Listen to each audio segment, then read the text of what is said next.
Good morning, everybody. I've got a little talk here on what you need to focus on to have a great year. And so I'm going to read, there's 13 points. The first thing is you need to be clear about your primary focus and commit to it daily. Don't let anything or anyone get you off track. That's one of the things I see so often. I sent a message out. Anybody get the message I sent for yesterday, or a couple of you? Okay. The thing is that what people like, everybody has good intentions, right? Today's the 2nd of January, right? You probably, over the holidays, you put plans together with your partner and blah, blah, blah, and talked about what you're going to do this year and how you're going to be really committed and blah, blah, blah, right? Okay. Like you did last year.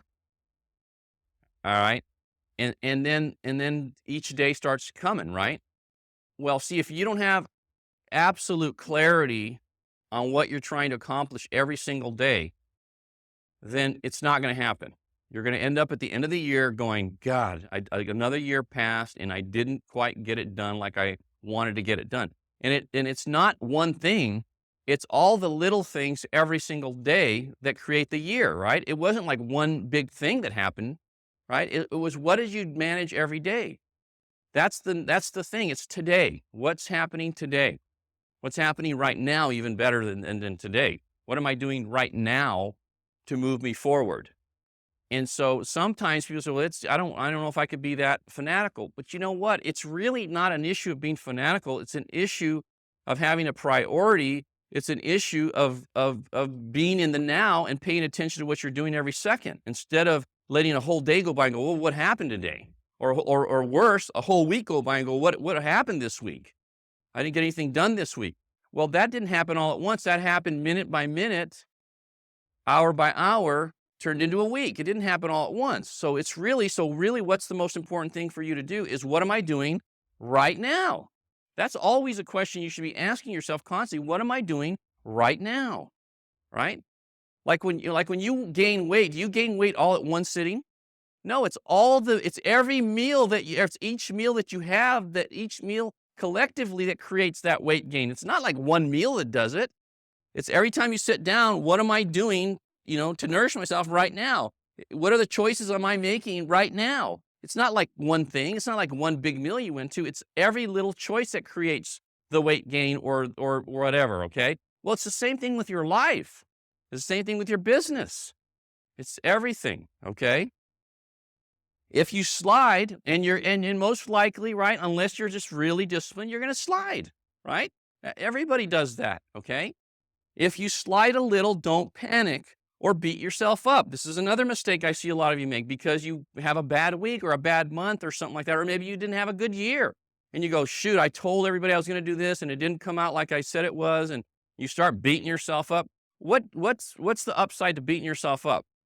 There is no upside to beating yourself up. I mean, there's no gain in that. What's the point of doing that? Instead of beating yourself up, get the next day or right now, as soon as you recognize that you slid, right, get back on track on what you're trying to do. That's why it's so important. And I've said this and I'm going to keep saying it, because this is for all of you. This is what's going to get you to be wealthy, what I'm about to say right now. Okay. More than probably anything else, because you already know how to do the business.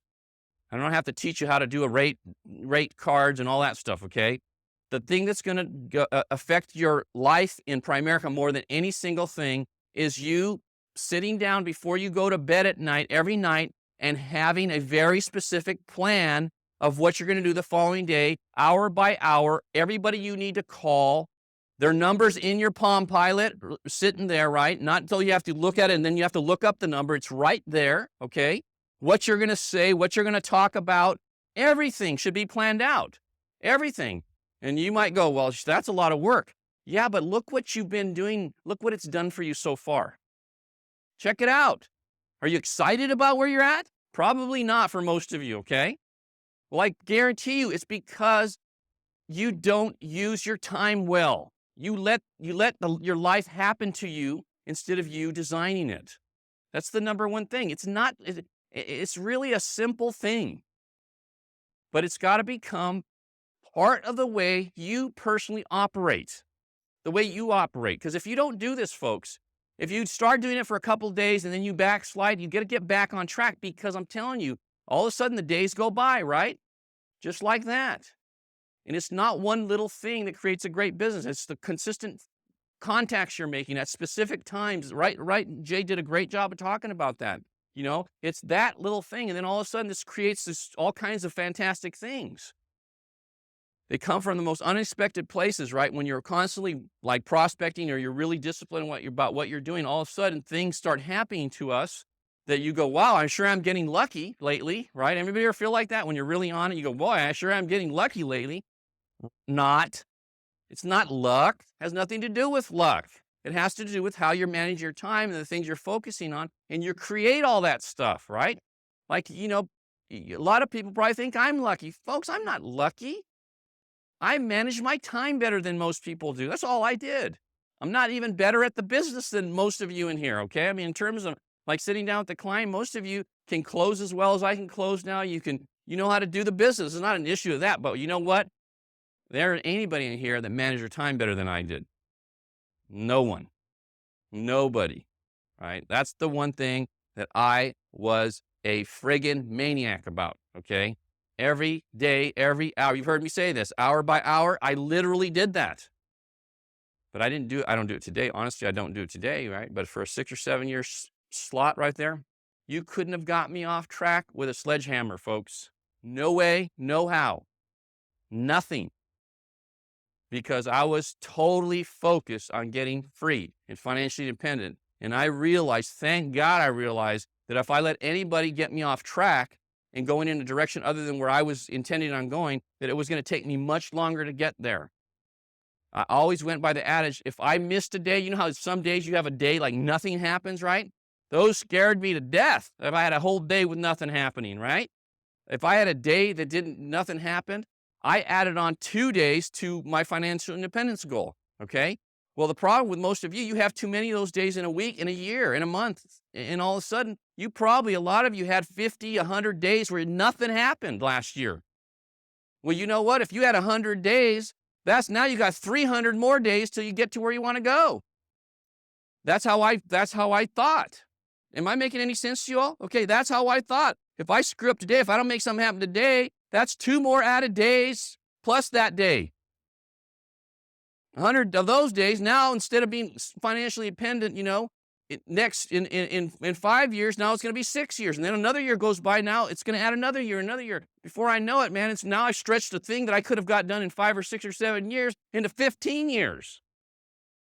And if I would have done it sooner, if I'd have just stayed focused, right? I'd have been financially independent 6 or 7 years, and that extra years, instead of having to hump it still, I'd have been free. I'd have been doing what I wanted to do. I'd have been enjoying myself. I've been living where I wanted to live. I would have been doing a lot of other things with my time instead of having to still, do all the crap that you have to do to get there. And you know what? You do it to yourself. Totally. So just start over again on your plan until the lapses become fewer and fewer. When you catch yourself, you get back on track again. It's kind of like dieting, right? If you blow it, like over the holidays, hey folks, I gained 6 pounds over the last month, okay? Well, today's the 2nd, right? Today, I'm starting I'm getting refocused again, right? I worked out, but I didn't eat very well, okay? So now I'm getting back focused again. I didn't go, oh, you're such a loser, Hector, you can't keep your weight off. I didn't do that. I just went, okay, well, that's then, right? This is now. Let's see what I can do today. What am I going to eat today? What am I going to do today? Because that's all I can control is what I'm going to do today anyways, right? But see, that's true with you too. So when you begin to get more control over yourself, your behavior is when you'll really start to see the greatest results.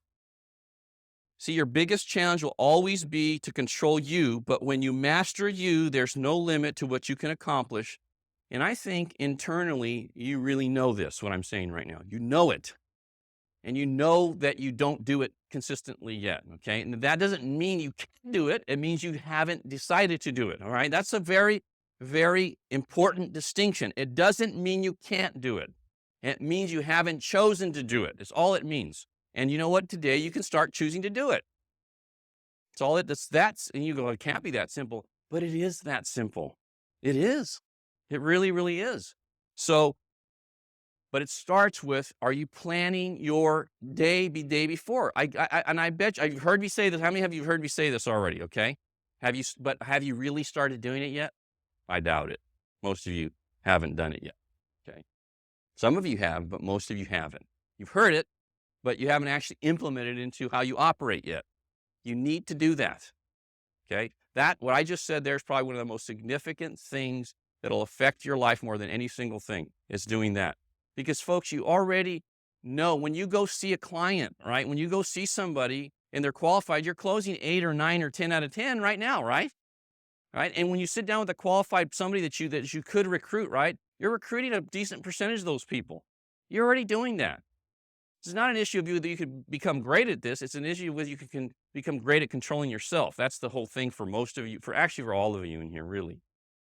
That should be very exciting to you, okay? Because that is something that you can absolutely manage, all right? You may not choose to, okay? But that you can. That's beautiful, right? And see, we want, those of us that have kids, right? How many of you have kids? A few of you? Okay.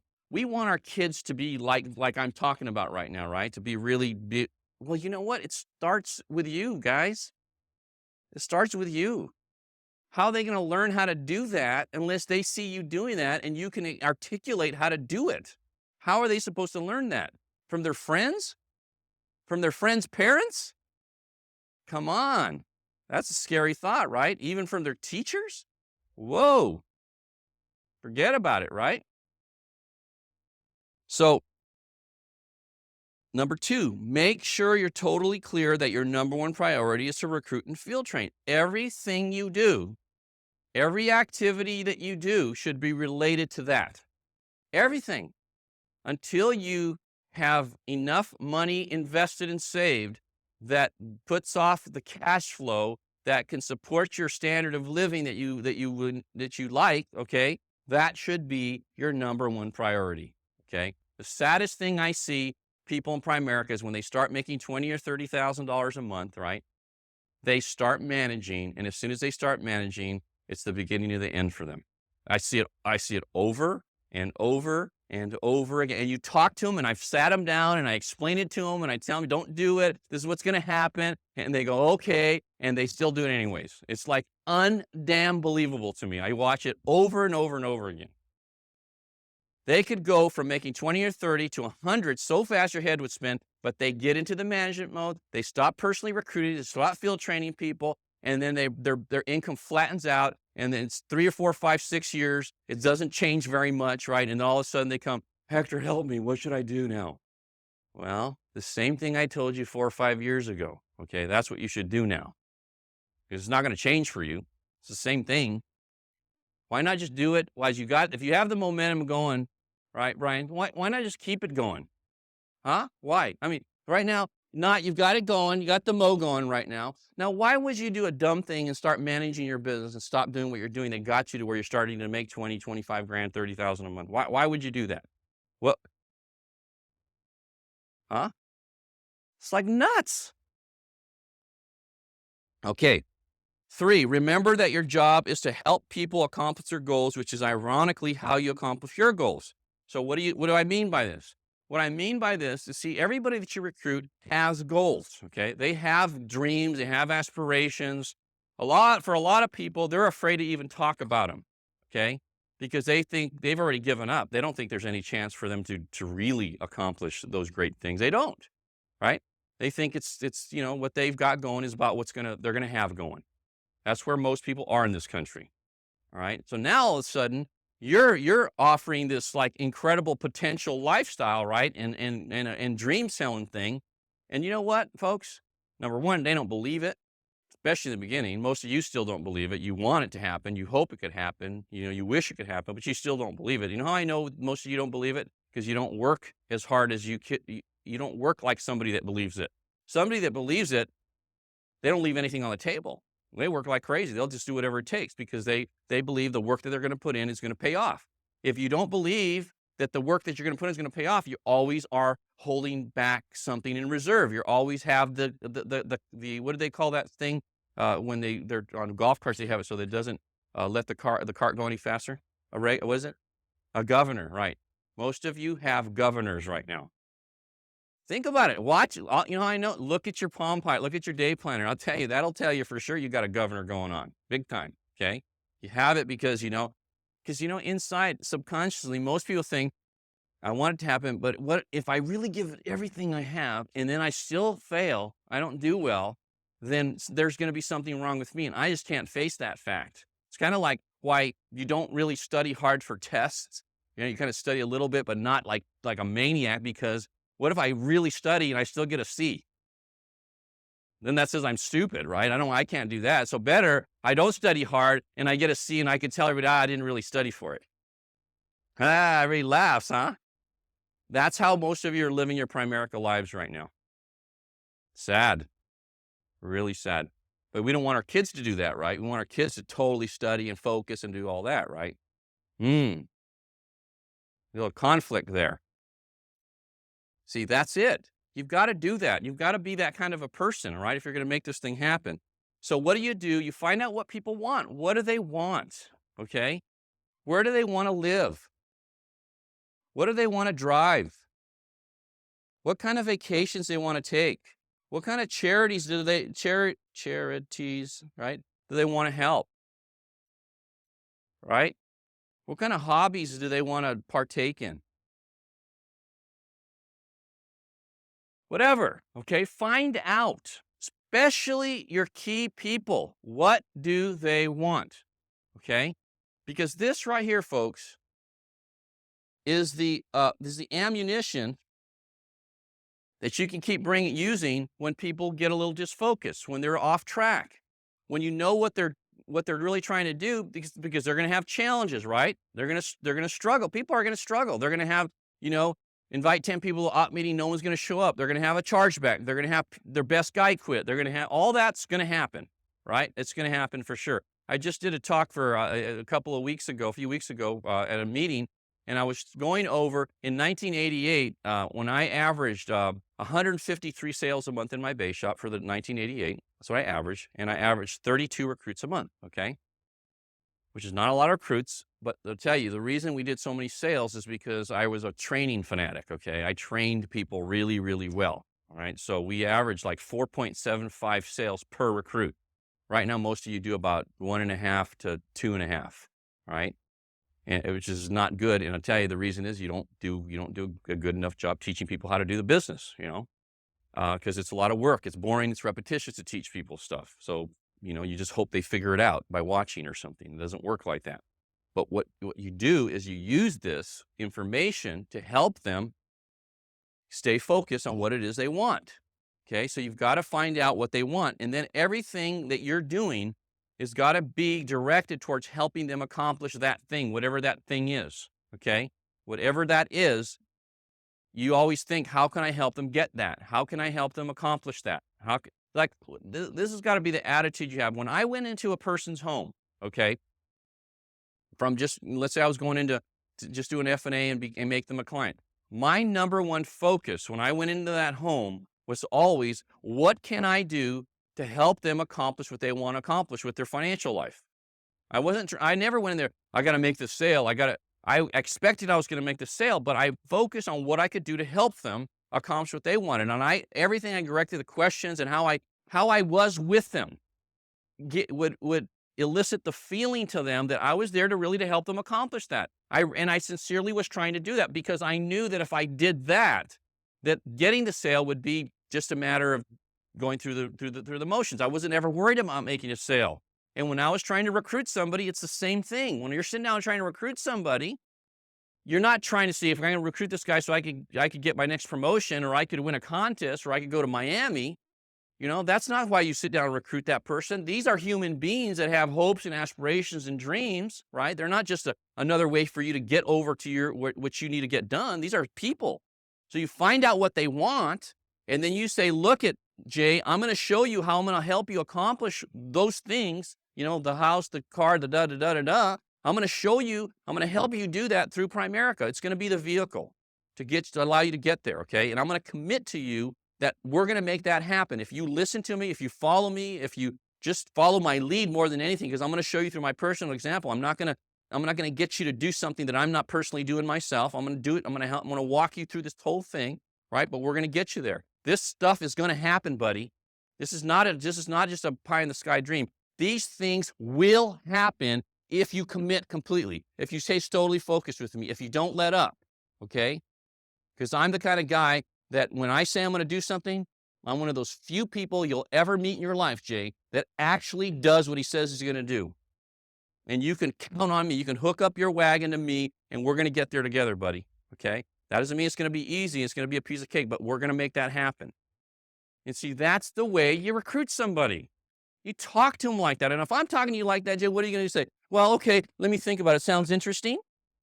He's not going to say that. He can't say that. You see what I'm saying? He can't say that. Not if he's the right guy. And if he does say that, right, I don't want to work with this guy. If he doesn't get jacked up and juiced up from somebody talking to him that way, this ain't the guy for me. We're not getting to where I want to go with a guy like that. You with me? See, a lot of you are afraid to talk to people like that. You know why you're afraid to talk to somebody like that? Because when you say that, that is a huge commitment that you're making. And you're afraid to make that commitment. But you know what?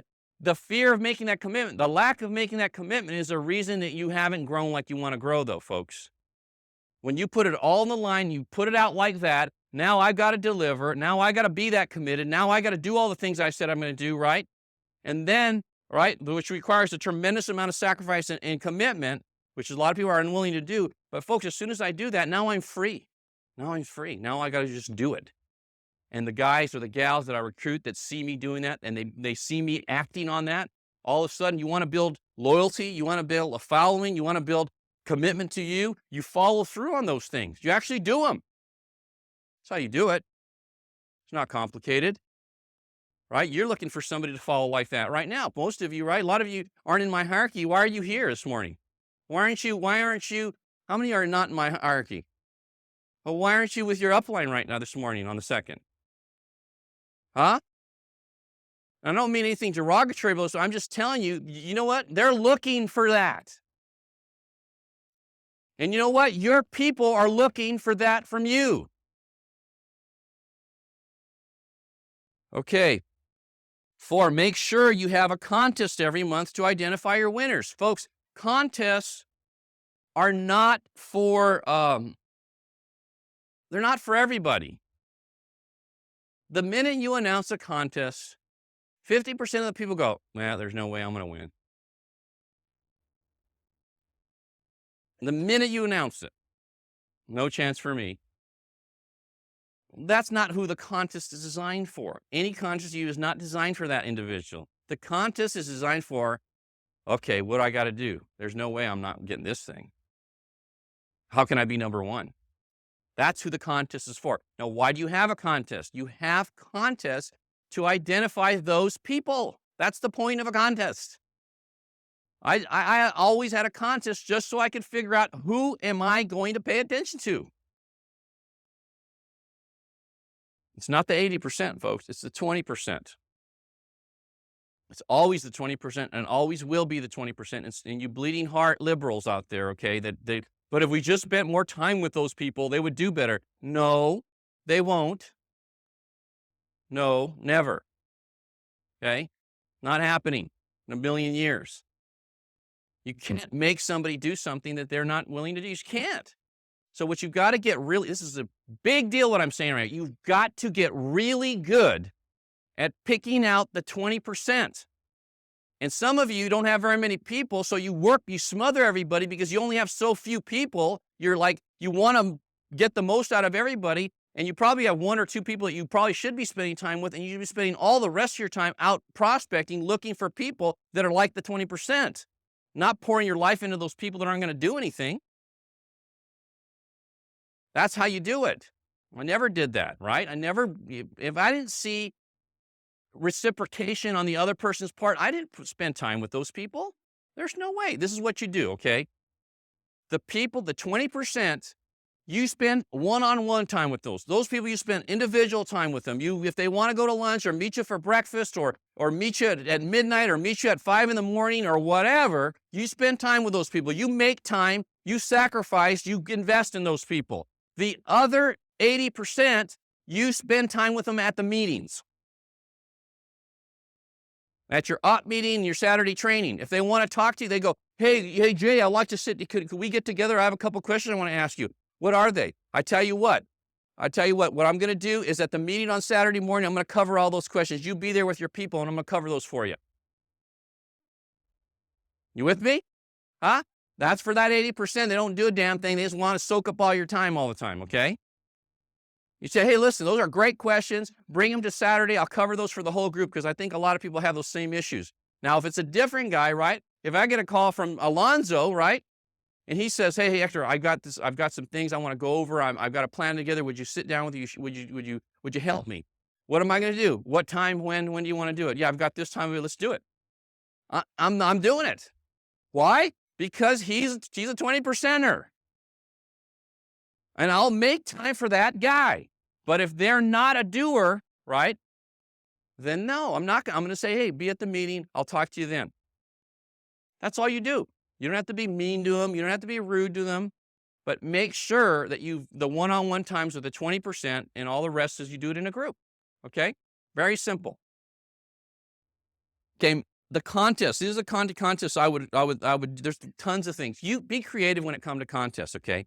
I used to do steak and beans contests. Right. You pit two sides against the other, and the winners eat. You have a party at the end of the contest, and they should be. By the way, these are monthly contests. I would have a monthly contest. All right. Let the company do the 2 and 3 month contest. All right. You do one every month. So steak and beans, where you pit it, and the losers eat beans, and the winners eat steaks, and the losers cook the steaks for the winners, and make them, punish them. All right. Baby bib. Hey folks, I've had a couple baby bib contests. Where I did this with my RVPs at a retreat. Remember that, George? Remember that time I did the baby? What I did is that I pitted guys that were comparable against each other, and they competed for these contests. And then what we did, I had baby bibs. Made for all the losers, right? The guys that got beat, right? And it said, I got my butt kicked by George Verdugo. And they had to wear it during the meeting, a baby bib. And then George got to put it on him in front of everybody. They got it one by one, right? And you let them know that's what's going to happen, right? You let them know. You're going, oh, I couldn't do that. Hey, do it. Believe me, it works, okay? People are more afraid of being humiliated than they are. They don't want to make money. They just don't want to be humiliated, okay? And they'll go to work. Any kind of matchup contest, have contests on meeting attendance. Whoever has the most people at the meeting this month. Okay, we'll give the top 3 people something, right? I had a lot of contests where I would do most of my contests, by the way, with Builders Premium, where it's recruiting and premium. It's a combination, always a combination, because you want people to know premium's not good by itself. They got to have recruits with the premium, because you don't want to be teaching them that premium's the thing. Okay, you want to teach them that premium and recruiting's the thing. Right, so you want to elicit the correct behavior, so you have contests that elicit the correct behavior, okay? Always. So you have a contest. Like I used to do stuff all the time, and I'm going to start doing these again. As a matter of fact, I'm going to January contest with my base shop, where I'll have them do Builders Premium, where they'll have to do a minimum of 2 sales and 2 recruits for the month, and then I'm going to have them to in Palm Springs at the Marriott the Marriott Rancho Las Palmas. They have a really awesome brunch. And have everybody out for brunch, right? And then maybe we'll go take a look at some houses or something like that and sell the dream to them. I used to do that all the time, stuff like that. You can go to the beach. You can go, there's a lot of things you can do, right? And what you do when you design a contest, folks, this is how it needs to work. Could I get some paper towels up here so I can erase this? When you design a contest where you're going to spend money, okay, this is how you design the contest. Whatever the production is that they're doing, let's say that it's going to cost, let's say $100 a couple. Okay. You should make an overrides $400. So if I'm going to spend $100 on Lynn, I need to make at least $400 in overrides. So I don't want to invest more than 25% of what I'm making back into him. Right. Thank you. Do you see what I'm saying? I don't want to invest anymore. This is a business. Did you know that yet? Okay. To make money. All right. So if I'm going to reward him, I want to reward him and I want to make sure I got a 75% gross profit on the contest. So when you structure it, you can figure that it's easy to figure out. They have to do X amount of premium, X amount of whatever. And then I know that way, if I take a couple and I spend $100 on them, I didn't really spend $100 on them, right? I made 300. How many of you would make an investment where you invested 100, right? But you got 300 net back? Is that a pretty good thing? That's how you should structure your contest, like that. Think them through. Right? That's how I always did it. Just like that. Contests. Have lots of contests. Always something. Be creative. Do different things every month, and don't be worried about how it goes in the beginning. A lot of times, a lot of you have people, if you have smaller base shops, you don't have a lot of people and they're not real competitive yet and they don't know how to be competitive yet. Start the contest and just start doing them and be consistent with them. They'll figure out that's how they've got to do to get attention, and that's what they've got to do to get recognition. And then they'll get involved. And then as you start building a team, you'll create a competitive atmosphere in your base shop. That's what you want to have. You want to have a really competitive atmosphere where people every month they're competing to see who's going to win. Right? You got to do that. 5, have a very consistent accountability program. You should always be asking people where they are at. And what does that mean? Okay. Where they're at. Like if I say to, Mark Cox, because Mark's really good at this because he calls me all the time, right? I say, Mark, where are you at? What does that mean, Mark? Okay. That's exactly right. Okay. Where's the premium at? And where's the recruits at? Right. So I want to know. So he's going to tell me. What I want to do is I want to train him to always be thinking about that. I want him to know every time I talk to Mark, okay, that I'm going to ask him, so where you at? And he says, I'm at, $3,000 and 2 recruits. Okay, great. So where are you going to be at by this time next week? That's my next question. Because you know what? I'm going to ask him by this time next week, I'm going to ask him again. What I'm really doing is I'm training him to think about always getting results because he's going to be asked constantly. Because see, let me tell you why this is really important that you do this, and you're very consistent about this. Because how many of you were in sales before you got in Primerica? You were sales, okay? Very few, okay? Probably about 10% of the room. So that means 90% of the people you recruit are not in sales, and if they're not in sales, they have no sense of urgency. They don't. There's no intensity whatsoever. See, because if you have a regular job, if you're a cop, or you're a school teacher, or you're a whatever, if you manage a warehouse, you got to get some results, but it's not like you got to do 10 tickets a day and arrest 10 bad guys today, right? That's not the way it works, okay? So whatever happens, you just show up and do your job, and, you teach. You don't have to produce scholars every day. It's just whatever happens by the end of the year, right? See, folks, people have no concept of what intensity, what focus is, and all that. And because they get paid a salary, they don't even care about results. 90% of the people you're ever going to recruit, they could give a damn about results. They have no idea what it even means. So what that means is you've got to retrain those people. And how you do it is by constantly saying, where you at? What do you got going? Where you at right now? Hey, Kurt, I did that with you all the time, right? Where you at, Kurt? What do you got? All the time. What are you going to do by this? How many people you got coming to Tuesday meeting? How many people you got coming Saturday? Always asking, always on them, right?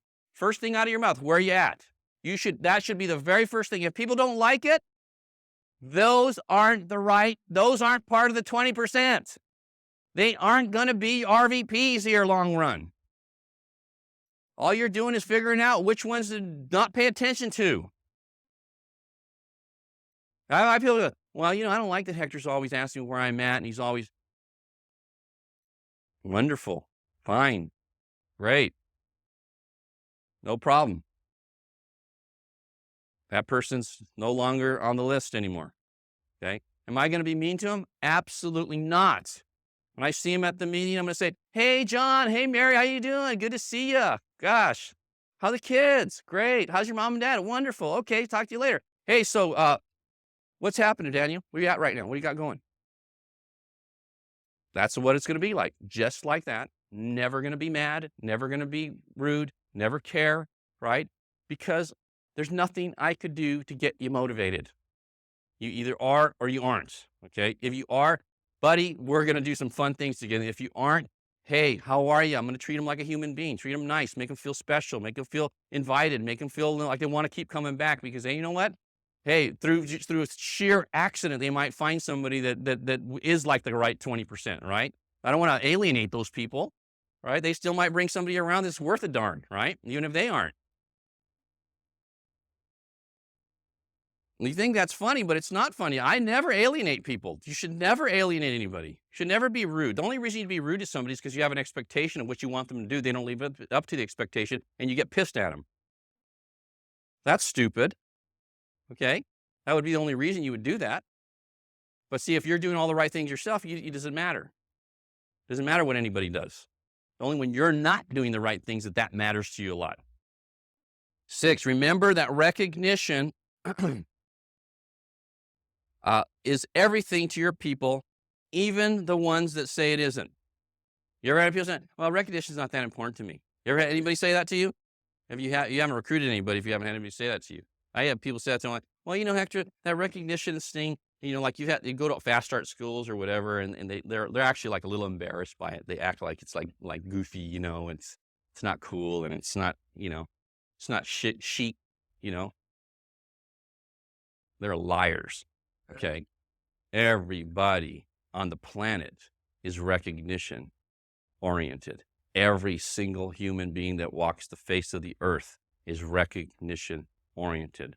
It made a little different recognition. There is no human being that isn't recognition oriented. And you should never forget that. Ever. You should be looking for ways to recognize people constantly.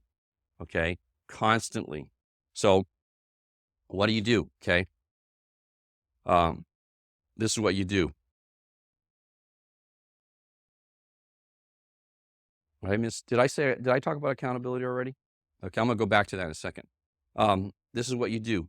Notes. One of the things that I honestly haven't been very good at that lately. Okay.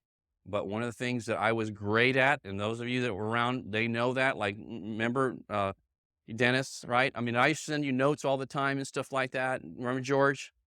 All the time, constantly. When they did a great job. Folks, you have people in your base shop right now that they do something special and you say, hey, great job, Jay. That's not it. That's not good enough. Anytime anybody does something that's a little bit extraordinary, that's a little bit above and beyond, you should automatically, as soon as you hear about it, right, make a note in your Palm Pilot, send Jay Knott a note, all right? And you should have a time that you do this daily where you take, you ever go on appointments and you have to wait 15, 20 minutes? Or you have your appointment schedule and people are late or whatever, right? You have lots of blocks of time throughout the day that you could do this, okay? All right? Or do it late at night before you go to bed at night. But you do the notes and you say, hey, Jay, this is how you write them, right? You say, Jay, that was incredible what you did this month, right? 2,300 in premium, 4 recruits. You're on your way to being a superstar. I'm so excited to be working with you. I'm so proud of you, man. It's so rare to find somebody as sharp and as motivated and the kind of person that does what they say. They go, man, I love working with you. See you at the top, buddy. And you write a note like that, and write him a note and send it to him. And you know what? And he does it again. Do it again and do it again and do it again. Now, what am I trying to do here? Well, number one, I realize rule number one, every human being, every piece of flesh that walks the earth is recognition motivated. There is not a person that's not, okay? So every time he does something, I'm going to send him one, okay? Now, why am I going to do that? Because one of the things I'm trying to do is I'm trying to modify his behavior. That's what I'm trying to do. Be honest with you. That's what I'm trying to do.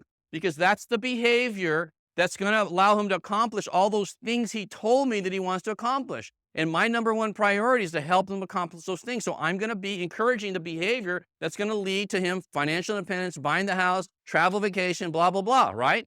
If you're not totally always intensely working on that, you're missing the boat. You've got to do that constantly, okay? So you send him notes. You talk about people in groups, right?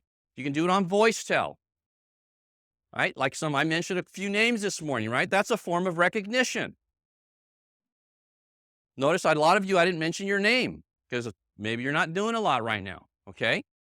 But if you're recognition motivated, I mean, to me, I tell you, to have Art Williams say my name in a meeting was a huge deal. That used to motivate the crap out of me to try to do that, to have people. I love the fact when we go to meetings that when people are up there speaking, you go to me, we're going to go to this NSD meeting. Guaranteed, somebody will say my name from the stage. You don't think all the crap I do isn't for part of that? Absolutely. I'm honest. Some of you aren't honest, but I'm honest about it. I like when I walk in a room, everybody goes, "Hey, that's Hector LaMarque. Hey, Hector." Hey, I like it. You'd like it too, but you just wouldn't admit it, most of you, right? You'd love it. But you know what? That don't happen if you don't do all the things I've been talking about this morning. It doesn't just happen because you want it to happen. It happens because you get results, because you act a certain way. That's how it happens. Okay. Listen, every time you have contact with an individual, this has got to be your goal, okay? And what does that say if you can't read my writing? It means make them feel special. Every time you have an experience with another human being, okay, your number one priority is to make them feel special, okay? Second, challenge them, right? You challenge them. Hey, look, I don't know if he'd mind this. I was talking to Daniel, right? Every time I talk to you, right, I make you feel special, right? I'll say, man, awesome job. And then I'll challenge you. But you know what? You're smart and your securities isn't up to par. You need to work on that, right? I'll challenge him to get better because those are two areas that he needs to work on, okay? And then I'll say, but you're going to be awesome. You're going to be $1 million guy and whatever. And I'll say those things. And I do that to a lot of you. I'm always doing that. A lot of you, I've sent things over the holidays, right? If you got them yet, I don't know if you got your mail yet, but I've sent some stuff to you about what your goals should be and stuff like that. Hey, a lot of those things, I was pretty damn direct in there. The things you did great, awesome job, fantastic. I'm proud of you. The things you're weak in, put a sad face. You suck right here. You know, you need to get better. But if you do these things, you're going to be great, right? I mean, I did all those things. So you make them feel special, you challenge them, and you inspire confidence. You got to be doing that. It's part of the deal. Look, your job is not to make friends, right? We'll be friends after you're financially independent. Right? Right now, you need to get the job done. Okay? One of the things that you need on that accountability program that I would really, really encourage you to do is to have a Sunday night conference call with your key leaders. And if you're an RVP, what you could even do this, even if you do it or not. What I would do is I would say to them, right, especially if you're direct to me, I would really say this to them. I'd say, look, Hector asked me to call me every Sunday night with with our numbers, our base shop numbers, and with the key leaders' numbers. So what I'm going to do is I need for you to call in, or we're going to have a conference call every Sunday night at 9 o'clock or whatever time, right after the night's done. And I want you to call me on what you did the last week, what you got going for this next week. You should have, premiums, recruits, how many appointments you have set up for the following week, how many people you have invited to the op meeting, all those numbers, okay? And you get them from them, and you know what's going to happen, okay? Let's say this is how it works, okay? Let's say that you have, key leaders that you start off with 10. The first week, all 10 are going to call in, okay? But then it's going to go to 9 and 8 and 7 and 6 and then 5 or something like that, okay? They're going to be consistent. And people are going to have excuses for not calling in all the time. It's like unbelievable, all right? But what this is going to do, it's going to show you where you really are in your business. Whatever the number is irrelevant. What it is, it's going to show you where you really are in terms of committed individuals in your base shop. That's what you want to find out. Because when it gets down to 5 or 2 or 3, that's the red flag that says I had to get my butt going and go recruit some people and make this thing happen, because I don't have the kind of base shop. Just because I have 50 or 60 people showing up to a meeting doesn't mean I have 50 or 60 people that are in my business right now. Right? I might have 10 or 12 that are in my business, right? But you don't have that many. A lot of you get deceived because you have large numbers showing up at your meetings. You actually have a lot of people that are engaged. They're not. So I would have a conference call every Sunday with those key people. If you have RVPs, I would have your RVPs call you in, all right? That's not a big commitment to make, once a week. We're all trying to get financially independent, right? If somebody says, "Oh, well, it's a hassle." What do you mean it's a hassle? We're trying to get financially independent here. This is not a hassle. This is part of the process. Either you want to be financially independent or you don't. Which one is it? Right? And so if people aren't willing to be held accountable, these aren't people I want to work with. Okay? These aren't part of the 20%. Nothing wrong with that, but these aren't people I'm going to be, when they call me and I want to get together, I'm going to say, "Hey, listen, bring your question to the op meeting or to the Saturday training. We'll cover it then." I'm not going to make an appointment with you to sit down with you. Spend my time with you? Why would I spend my time with somebody like that? I don't have an unlimited amount of time. Do you guys? It's very limited, especially when you're busy trying to build a business. You got to be very selective. You reward behavior. Reward behavior. Don't reward words. Okay? Only behavior. Okay. When things aren't doing well for people, talk to them about where they may be having problems, how you can help them, lift them up, tell them what they have to do, and they have the ability to do it. Let them know that's impossible. I had somebody call me and asked me for some help. This is really funny, okay? He asked me for some help because now he quit Primerica, and now he's dealing with he's dealing with people that are, that his potential clients in his business are high net worth individuals, okay? So, of course, he calls me for some advice. He said, "I failed miserably at Primerica." Wrong. None of you are ever going to fail at Primerica. None of you. But a lot of you might do this. But you're never going to fail at this. It's impossible to fail at Primerica. Impossible. Can't do it. If you will commit to getting better at every area, if you will commit to mastering every part of the business, recruiting, leadership, all the things that don't happen overnight, it takes a lot of effort on your part, a lot of commitment, a lot of study, a lot of persistence, right? If you're willing to get better at every area, there is no chance for you to fail at Primerica. None. And I can say that with complete, utter, total confidence.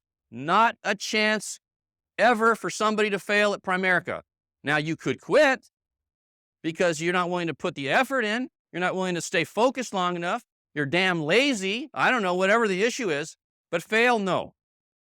No chance to fail here.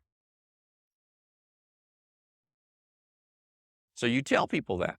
See, I'd be telling, look, if I'm recruiting somebody, I'm going to tell them right straight up front, right? I'm going to say, "Mark Cox, you can't fail at this thing, buddy. No chance for you to fail." Now, you could quit. You could be a weenie, right? You could be a pansy. When things get a little rough for you, or you get a little rejection, you could bail. You could do that. Quit, no chance. I mean, fail, no chance. Only thing you can do in Primerica is quit. Is that, anybody want to challenge that? It's the truth, folks. What happens to people, they start actually seeing how much work and how much change they have to make, right, in order to be successful, and then they weigh it out. I don't want to go through that much effort and work and that much pain.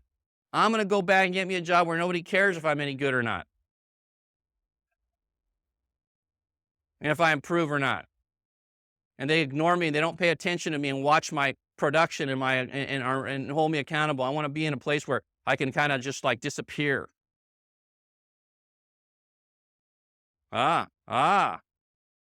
Government work.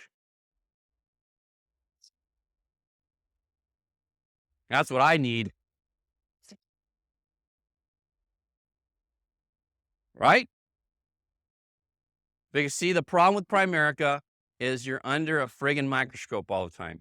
Everybody knows what you're doing or not doing. You can't hide. You can't hide here. That's what drives people away. It never ends, right? And if you can't deal with that, you bail. You retreat to safety and comfort, right? But you know what safety and comfort equals? That's what it equals right there. Mediocrity. Why do you want to have a life like that? Why? You don't want to have a life like that. That's not what the intention is when you were designed. That's what most people opt for in this country. They do. They absolutely do. Well, that's not part of what we do here. You're going to be here. You're going to be under a microscope. There's going to be scrutiny. You're going to be held accountable. We're going to make you feel uncomfortable. But you know what? If you hang in there with us long enough and you'll do all the things, you're going to get financially independent. And you're going to get free. That's the trade-off. Okay? Or you can be like everybody else, like most of your relatives. You see any of your relatives over the holidays? Was that depressing or what? Huh? Wow. Hey, and I don't mean that in a bad way. I mean, I love my relatives, but whew, you know what? You know what it is like? They don't have any life anymore. You can just see it. The life is out of them. No dreams, no aspirations. They've resigned themselves. It's the saddest thing ever, okay? Beautiful, wonderful people that just are existing. You could see it. But then at Primerica, right? It's not like that here. It's not real here. That's why I like it so much. Because it's fantasy, right? Think about it, right? 26-year-old kids making 200 grand a year, right? I mean, come on. It's fantasy here. Ex-waiter gonna probably make 500 grand this year. Waiter. Sir, can I help you? Hey, you didn't get this right. Did you get this right? You know, right? Remember that? Remember those days?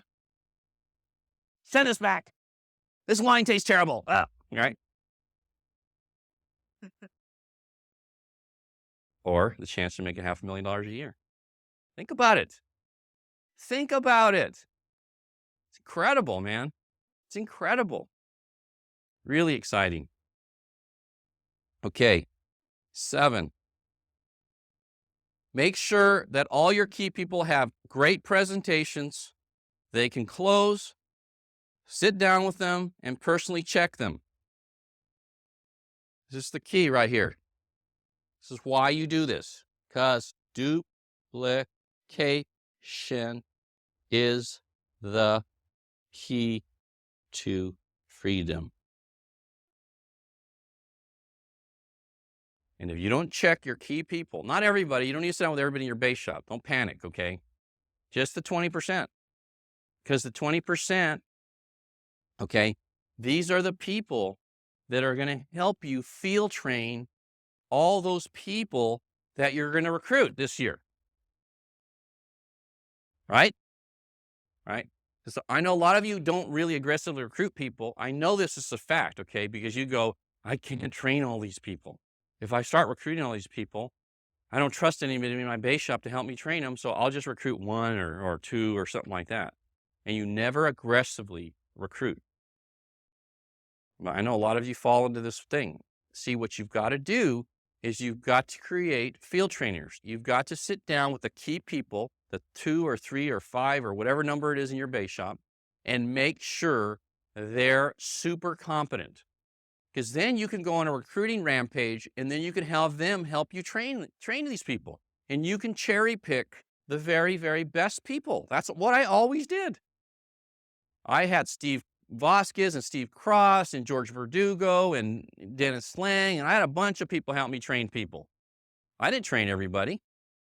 I trained only the ones that had the best markets, that were 5-pointers, that had the most promise, that were the best, okay? Now, these guys were in my base shop. They were districts and divisions and regional leaders. They were happy to get another appointment, right? They'd go make money. They'd help me out, right? And these people would be going. But I was still recruiting people. See? That's what you need to do. You need to be the recruiter, but you need to do this, okay? This takes time. When do you do it? Do it before your meeting on Saturday morning, okay? Meet them before they go to work. Have them right after they get out of work at 3:30 or 4 o'clock in the afternoon. Have them pop by and do it with them, all right? Whenever. Make time. Have them take off half a day. I don't know. But nothing's more important than making sure that those key people are really, really good at what they are doing. Because they're a reflection of you, and that's your only chance to duplicate. Because if you don't do a good job on the duplication of those key people, the copies just get worse and worse and worse as it goes farther and farther away from you, folks. That's what happens. So you've got to make sure you do that, all right? Very important. Okay, 8, use the leaders' bulletins to challenge the winners. One of the things you need to get really focused on is using the leaders' bulletins, the California Leaders Bulletin, the National Leaders Bulletin, our hierarchy, whatever. But you should have a leaders' bulletin. You should have a leader bulletin posted so that when people, if they get on the leaders' bulletin, one of the things I'd recommend you do whenever somebody gets on the leaders' bulletin, that you use that as a form of recognition. Make a copy of it, highlight it, write them a note. Like if somebody gets this, one of the things that I used to, but I haven't done, but I would recommend you do it. Anybody in your base shop gets on the leaders bulletin, what you do is you highlight their name, and let's say they're on there, right? And I highlight it, and I say, Lynn, congratulations, phenomenal job. You are awesome. Look at, you're already part of the elite of the elite. Very few people ever get on the leaders bulletin. You've already proven that you could be a superstar at Primerica. All you've got to do is stay focused, recruit, recruit, recruit.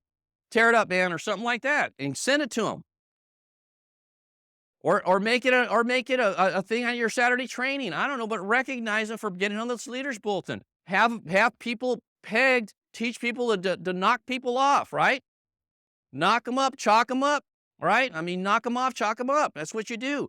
You should have goals. All of you should have goals for, you look at those leaders, where you're at right now and who's ahead of you, and then have a team meeting and say, look, this is the people that are ahead of us right now. Let's get together. Let's make a commitment. We're going to kick their rear end. We're going to get them, by April or whatever, and have goals to do that. Get everybody really excited about following the leaders bulletins and knowing where the best people are and what you have to do to be at the top 5 or 10 people in the state or the country. People should know those numbers. What are we doing this for? We're looking for the competitive, motivated individuals. A lot of people are going to go look at the leaders and go, I can never get on there. But that's not who we're doing this for, right? We're doing it for those people that go, I want to be number 1. I want to be the number 1 district. I want to be the number 1 division. I want to be the number 1 regional leader. I want to be the number 1 RVP. I want to be the number 1 recruiter. I want to, whatever, okay? We're looking for those people. But use the leaders bulletins to your advantage, okay? Really sell that. And if you're not even on the leaders bulletin, well, then you need to work to get on that thing, okay? Every month. Plus, what ends up happening when you start getting on the leaders bulletin, you use that as a recruiting tool, right? Haven't any of you ever used your leaders bulletin as a recruiting tool to show them where you're at and what you're doing? I did that all the time. First of all, when I first started, I would always show, this is where I'm at. I'm the number, 2 or 3 or whatever regional leader. And then as I became an RVP, then I was showing them that. And then when I started developing RVPs, I'd show them what I did and all the people in my business that are on the leaders bulletin. And I'd highlight all those people. I say, look, I've developed leaders. If you get in my business, you're going to be successful because all you got to do is do what I say. These are people who are in my business, blah, blah, blah, blah, blah, right? On and on and on. That's what you do. Use it. Use the leaders bulletins, okay? 9, simplify all your presentations and op meetings. Less is more. The more information you give, the less people feel like they can do it. This is aimed at the smart people in the room, okay, that are listening to this tape. Look, people don't need tons of information. You might need tons of information, but people don't need tons of information. They want a minimum of information. So you got to keep things real simple for people.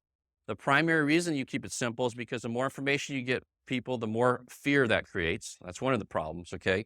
But the other most important thing, if it's really complicated what you're covering and all the stuff you're going over and you're jumping all over the place, what happens to the person that you're trying to recruit, they go, well, that's a great business, but I can't do that. And you know what the problem is? They never tell you that. They just say, nah, I'm real busy right now. I don't have time. That's not what it is. They're saying, I can't do that. That's too damn complicated. That's what they're really saying, but they're saying I'm too busy. Because anybody that thought they could do it, look, think of it like this. If anybody looked at our business and they thought they could go from they're making their 40 or 50 grand a year to 200 or $300,000 a year, right? Who in their right mind wouldn't do it? Who? Huh? Everybody just do it, okay? So it's never an issue of whether recruiting somebody is all 100% you getting them to believe they can do this thing. That's what recruiting is. It's not selling Citigroup and Primerica, and that's not what gets people in our business. What gets people in our business is it great for people, and can I do it? Everything should gear to they can do it. That's why you use, if I'm trying to recruit a cop, right? I'm looking through the $100,000 book, and before I go on this recruiting with a cop, every single former cop is highlighted in that thing. Look at this guy, look at this guy, look at this guy. If I'm recruiting a teacher, every one, man, look, this guy. Why am I doing that? Because if that teacher, all these teachers did it, then therefore I can do it. I have a chance. And as soon as I can get him to think, I probably could do it too, he's in or she's in, right? That's how you recruit them. Simplify, and we're doing that. But by the way, the stuff that I've been using and stuff like that, tape, that's all in the process of getting. Hopefully this month, the company will make that available. Okay. 10, have an uncompromising attitude that you will win. Now, I know it's easy to say this, okay? And especially when you haven't done as well as you'd like to have done, right? Or you don't see yourself as a winner yet, okay? You have to do this, though. This is really important, okay? So have an uncompromised attitude that you'll win, that if people will follow you, it's only a matter of time, that there is no chance for failure if they follow your lead, which I was just talking about a minute ago. People must have the feeling that you will never accept anything but success, and that if they stick with you, they will succeed also. Even if you are not 100% sure, speak and act as if you are. Your subconscious can't tell the difference, and it will help you accomplish whatever you tell it consistently. Now, this is important. I tell you, and George and Dennis can vouch for this because they were around at the time. Remember, George, when we were in the other office on Carnelian where you guys started out, and we'd have the meetings. I'd have my base shop meeting in my office. I had a little office, okay? It was a 10 by 10 room, right, with a desk in it. And I'd have my base shop meetings in that office. And I would be talking to these guys. There'd be like 3 or 4. Remember that, Dennis? Remember we do that, George? How many guys were in there? Like 4 or 5 or maybe, right? That was my whole business at that time. That was everything, okay? And I would be sitting there telling them, we're going to kick everyone's butt. We're going to be number one. Nobody knows who we are right now, but you just wait and see. When you hang on to my coattails, and I tell you what, there's no chance for us to fail. I mean, nobody's going to work as hard as us. Nobody's going to be more committed to you than me. And I would be telling this stuff all the time. This is when I didn't have anybody. That was a year that those guys gone. That's the year I made $86,000. A lot of you are doing much better than $86,000 right now. But I was talking then to these guys like we were going to conquer the world, that everybody was going to be looking at our tail, that we were going to be the number one base shop, that we're going to have the biggest hierarchy, that everybody was going to wonder where we came from. I was constantly talking about that. A lot of you are afraid to talk like that, but if you don't start talking like that, how is it supposed to happen? How is it supposed to happen? Because you might say, well, it doesn't make sense for me to do that right now. We haven't done anything yet. It doesn't matter. It doesn't matter. And it doesn't even matter that you believe it, honestly. It only matters that you start talking about it and start acting on it. It doesn't matter that you even believe it 100% right now. If you would have asked me back then, did I 100% believe that I was going to become a multimillionaire and make $3 million a year? No. There's no way. I didn't know that I was just hoping that I could get over 100 grand back then. And I knew if I could get these people believing this, right, we had a chance to get there, right? I wasn't thinking I was going to make $1 million a year right then. I was thinking I got to get to 100 grand, right? And if I don't get these guys on board with me going in the same direction and believing that we're going to do something special and that I was going to take them, Dennis was a mechanic and George was riding a friggin' motorcycle at that time. Didn't even have a car, right? take these guys, now they're making, big money and stuff like that. But back then they weren't doing that. I wasn't either. I was making $6 or $7 grand a month. But I was talking like I was making $1 million, right? Remember that, George? I was talking like I was rich already, right? Acting like I was rich, right? Like I was like big. I was nothing. See, you can't be afraid to put it out there, guys. You got to put it out there. And then you start chipping away at it. I know some of you are going, oh, yeah, right. It's easy for you. Look, just do it. Just do it. You'd be amazed. You'd be amazed. You start talking about stuff like that, man. I talked to you, we're going to be financial independent. We're going to travel the world together. We're going to go to Hawaii. We're going to do this. We're going to do that. You know what? We did all that stuff. We did all that stuff. We're doing all that stuff.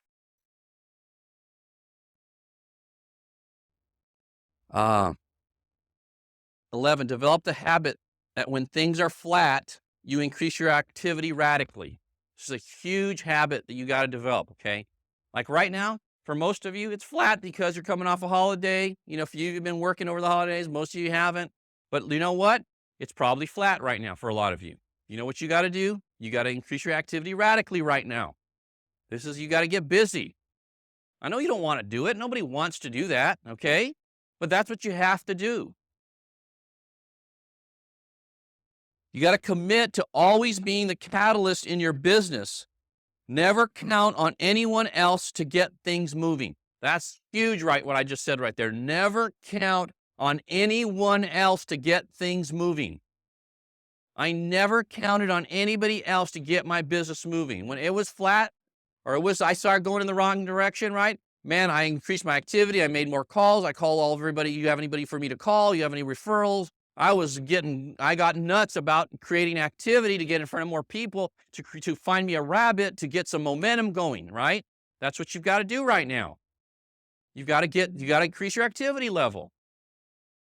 And instead of looking at it like it's punishment, right? You look at it like it's what I need to do to get it moving, but more importantly, it's what I've got to teach the team to do for them to get it moving. Because the truth is, everybody has the same issues. We all have the same issues. All of us do, okay? Even me. I have a little base shop. I had a pathetic December, okay? I was gone, so everybody else left, okay? So what do I got to get it moving. I got the same thing. The good news is that I got a hierarchy that is moving, okay? But it's still the same issue, right? And if I don't get refocused, if I don't start holding people accountable, if I don't start doing all these things, folks, this talk is as much for me as it is for you, okay? It's all the same issues. You got to teach this attitude to your leaders, and you will never have a problem creating momentum. See, if you have your key leaders, your top 20%, and all of you have the habit of radically increasing their productivity, their activity when things are flat. If all of you as a team, that's part of the way that you operate your base shop, right? And 4 or 5 or 6 of you all of a sudden right now, January 2nd, right, decide we're going to get busy. This week we're going to increase the number of calls and everything we make, by tenfold. Guess what's going to happen by the end of the week? All kinds of good things are going to start happening, right? And it doesn't take an army to do this. It only takes a few people, 2 or 3 or 4 people. Hey, JP, you guys had like 3 sales closed yesterday. How many sales you guys have closed yesterday? 5 sales on the 1st of January, his base shop. As you were watching all the stupid football games and stuff, right? Then don't do anything for you, right? 5 sales you had closed yesterday. How'd you do that? Is out working, right? So you got momentum going right away, big time, right? Hey, it's got to start with us, okay? What is our focus? Folks, if you're gonna get things really moving, you need to spend a lot of time with the right people. You need to invest yourself in those right people, big time. There's no substitute for paying attention to people. And I'm guilty of not doing it in my base shop, okay? I'll be honest with you. But you know what? That's done. The guys that are my base that tell me they want to do the business are going to get harassed to no end this year. Okay? Because I'm going to get them going or I'm going to get them going. Forewarned, Martin. This is what's going to be. Because if you tell me you want to be financial independent, you want to be an RVP, then damn it, you're going to do what it takes to get there. Or you're going to be hearing from me constantly. That's how it's going to work. And you know what? That's what your people need too. And you know what? In a sick way, they all want you to do that with them. Right? Right? Okay. 12, become fanatical about getting large numbers of people to all big events. This year, you need to make a commitment that you're going to grow your meeting attendance at op nights, at your Saturday training nights, days, at your fast start schools, at whatever, okay? Anytime there's an event of any kind, you are a promoter, okay? You're not an RVP. You got to promote your business, guys. You got to promote every event like it's the second coming, okay? Like if they don't go, it's going to be a tragedy to their business. There's no chance for them to succeed if they miss that meeting. You've got to start doing that with people. You know why you've got to start doing that? Because when they get to big events, you know every time you go to a big event, you're always kicking yourself in the rear end. I wish I would have got more people here. Because you know why? There's something about this, the energy that's created at a big event. When you're speaking at a small little meeting or you're speaking at a big event, I'm telling you, something happens to the person that's speaking. You just get more inspired, and there's so much energy there. Something good happens, something exciting happens, some comment or suggestion or advice is put out there that, man, if I would have had them here, they would have just loved this. And you got to believe that at every meeting that's going to take place. And you got to sell every meeting like that.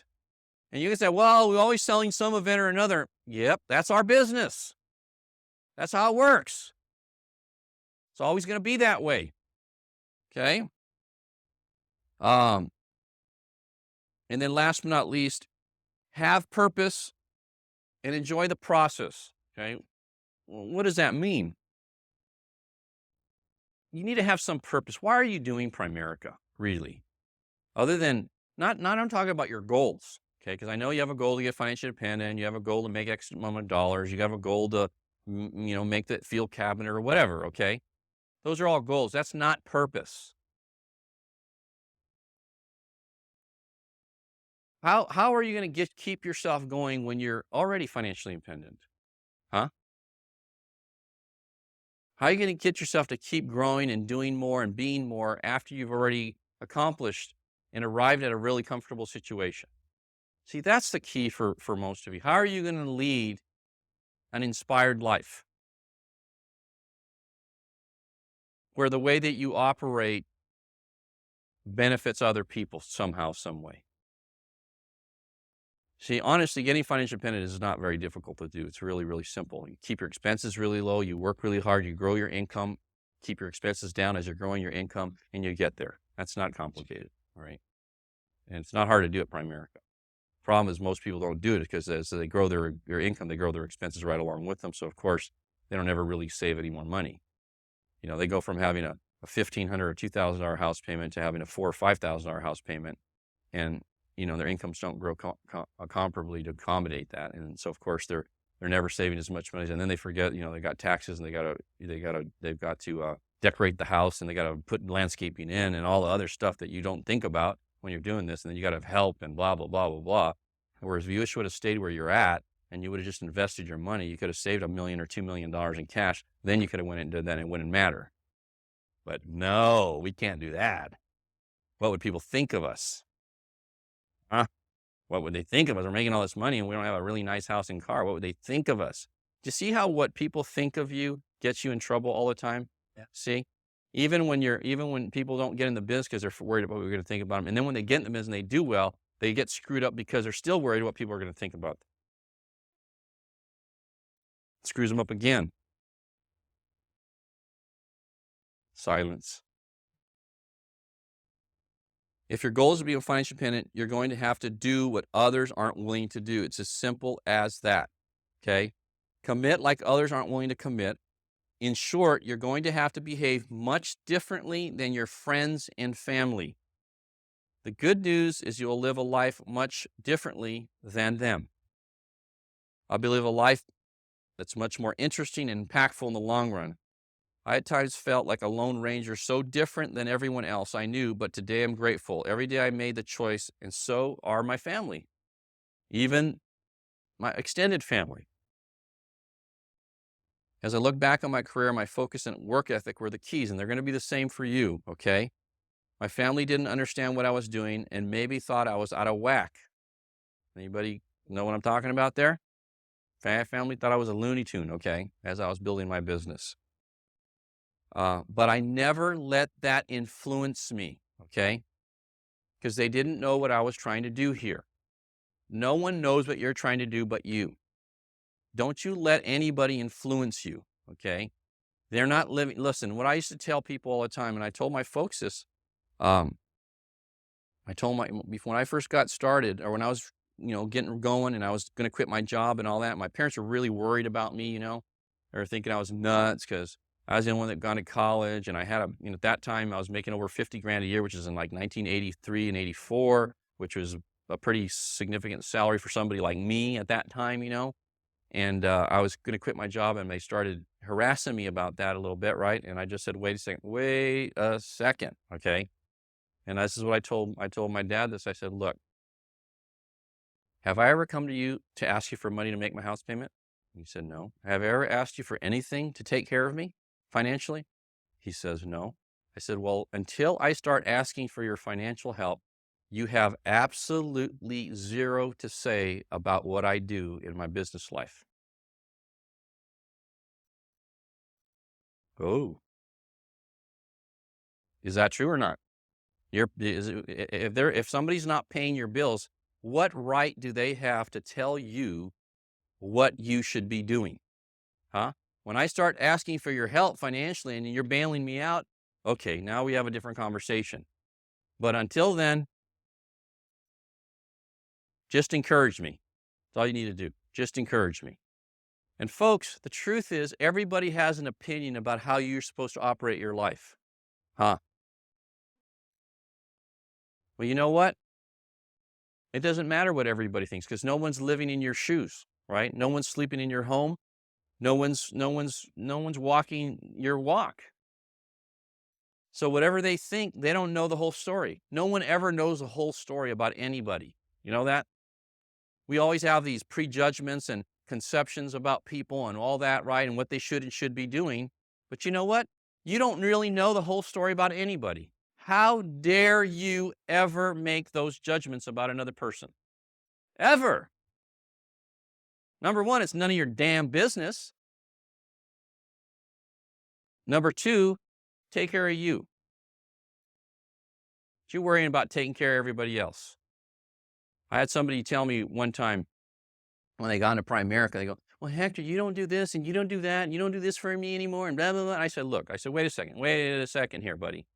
I said, before you got in Primerica, who was taking care of you? Huh? Well, nobody. So why now all of a sudden that you're in Primerica, I'm supposed to take care of you? How does that work? No, it's the same thing. All I'm supposed to do here is be a great example, give you the tools you need to be successful. The rest is up to you, buddy. The rest is up to you. See, you're not responsible for anybody, you guys. I'm not responsible for you. You're not responsible for me, right? All I'm supposed to do as a leader is be a great example, do the right things, offer you value, teach you what you need to be successful, and then the ball's in your court. Then you get to decide what you're going to do with that, right? It's not like I'm keeping everything a secret that I did. I had somebody tell me one time when they got into Primerica, they go, well, Hector, you don't do this and you don't do that and you don't do this for me anymore and blah, blah, blah. I said, look, wait a second here, buddy. I said, before you got in Primerica, who was taking care of you? Huh? Well, nobody. So why now all of a sudden that you're in Primerica, I'm supposed to take care of you? How does that work? No, it's the same thing. All I'm supposed to do here is be a great example, give you the tools you need to be successful. The rest is up to you, buddy. The rest is up to you. See, you're not responsible for anybody, you guys. I'm not responsible for you. You're not responsible for me, right?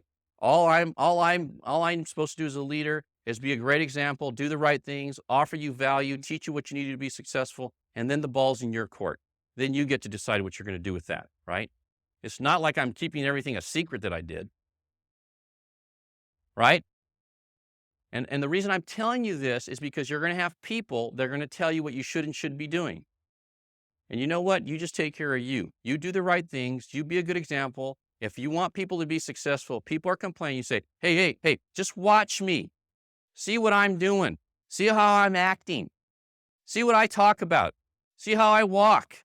See what I'm doing. If you do what I'm doing, you're going to win big. That's the way you build a business right there. You have them do what you're doing. You have them act like you're acting. You be that perfect recruit. You be that perfect recruit. If you have expectations from anybody, they ought to be just about you. Don't you worry about everybody else. And you don't be worried about whether they're going to do it or not. I'm telling you, you need to have complete confidence that if you act the right way, you do the right things, you conduct yourself correctly, that you're going to attract those kinds of people that are going to help you build a great business. You just will. Believe me when I tell you that. But if you aren't doing all the right things, you're going to have a hard time attracting those right kind of people. And that's where you're going to struggle right there. And that's where a lot of you are struggling right now. So what you've got to do is say, okay, before I look at what anybody else is doing, what am I doing? Am I doing everything I can do to be successful? Am I pulling out all the stops? Did I take the governor off? Am I just on it morning, noon, and night to make this thing happen? Because folks, you can't act like everybody else and have this grand life. You can't do what all your buddies and most of your family members and all those people are doing and then expect to have this grand life. It ain't going to happen, okay? You got to act differently. You got to be different. And if you do, promise you, this is going to be a great year. We're going to have a much better securities product, actually compensation situation for RVPs. We're going to have a much better loan situation, and we're going to have a much better life situation. Our products, folks, over the next 12 to 18 months are going to be the creme de la creme in the financial service industry. And if you don't, that's the whole focus right now, folks. And if you don't get busy recruiting and developing people, you're going to be a sorry, sad sack person. I tell you that right now, okay? So we'll see you at the end of the month, okay? Take care. Tear it up.